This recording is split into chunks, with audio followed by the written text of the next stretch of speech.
আসসালামু আলাইকুম আরহামতুল্লাহি ওবারাকাতুহু। প্রিয় দিনী ভাই বোনেরা, আপনারা কেমন আছেন? আশা করি আল্লাহর অশেষ রহমতে ভালো আছেন। আমিও আল্লাহর রহমতে ভালো আছি। আজকে একটি গুরুত্বপূর্ণ নামাজ নিয়ে কথা বলবো। সেই নামাজটি হচ্ছে হাজতের নামাজ। এই নামাজ পড়ে আপনি আপনার জীবনে যত অভাব অনটন, দুঃখ, কষ্ট, বিপদ আপদ সব কিছু থেকে পরিত্রাণ পাবেন। একবার হলেও এই আমলটি এবং এই নামাজটি পড়ে দেখেন, যদি সফলতা না আসে তাহলে বলবেন। এই নামাজটি কিভাবে আদায় করতে হয়, কি কি সূরা পড়তে হয়, সম্পূর্ণ এই ভিডিওতে আলোচনা করা আছে। সম্পূর্ণ ভিডিওটি স্কিপ না করে দেখে যাবেন, অনেক উপকৃত হতে পারবেন। আমার জীবনে আমি অনেক ফল পেয়েছি।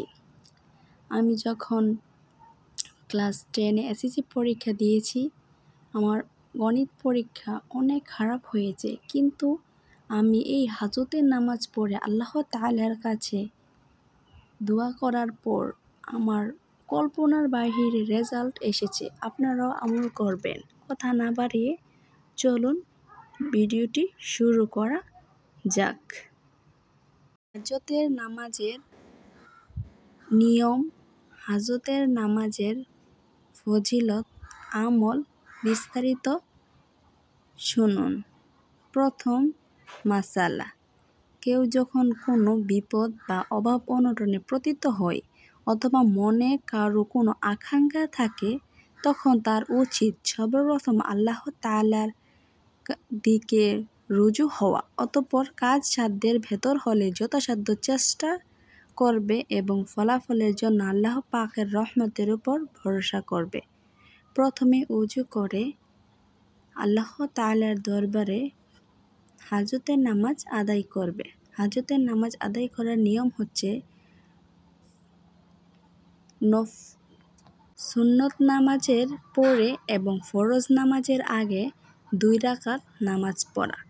নামাজের নিয়ত, নাওয়াইতু আন উসুলিল্লাহি তাআলা আরবা রাকাতাই সালাতিল হাজত নফলি মুতাফাজ্জিলিল কাবাতি শরীফাতি আল্লাহু আকবার বলে সূরা ফাতিহা একবার পড়বেন এবং সূরা ফাতিহা একবার পড়ার পর কুল হুয়াল্লাহু আহাদ আল্লাহুস সামাদ লাম ইয়ালিদ ওয়া লাম ইউলাদ ওয়া লাম ইয়াকুল লাহু কুফুয়ান আহাদ এই সূরাটি 3 বার পড়বেন।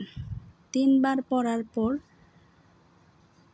নামাজটি 1 রাকাত শেষ করবেন। তারপর আবারও দাঁড়াবেন, দাঁড়িয়ে প্রথম সূরা ফাতিহা পড়বেন, তারপর কুল হুয়াল্লাহ সূরা পড়বেন। পড়া শেষ হলে মোনাজাত করবেন না। তারপর আবার ফজরের 2 রাকাত ফরজ নামাজ আদায় করবেন। করার পর তারপর মোনাজাতে আল্লাহ তাআলার কাছে আপনি কি বিপদে আছেন সেই বিপদের কথা বা মুসিবতের কথা, অভাব অনটনের কথা, এসব কথা আল্লাহ তাআলার কাছে বলবেন এবং মোনাজাতে আল্লাহ তাআলার কাছে বলবেন আপনার তাওহীদের কালিমা লা ইলাহা ইল্লাল্লাহু মুহাম্মাদুর রাসূলুল্লাহ বলে আল্লাহ তাআলার কাছে যখন আপনি চাইবেন, যে জিনিস চাইবেন ইনশাআল্লাহ আল্লাহ তাআলার রহমতে আপনি সে সফলতা আসবে।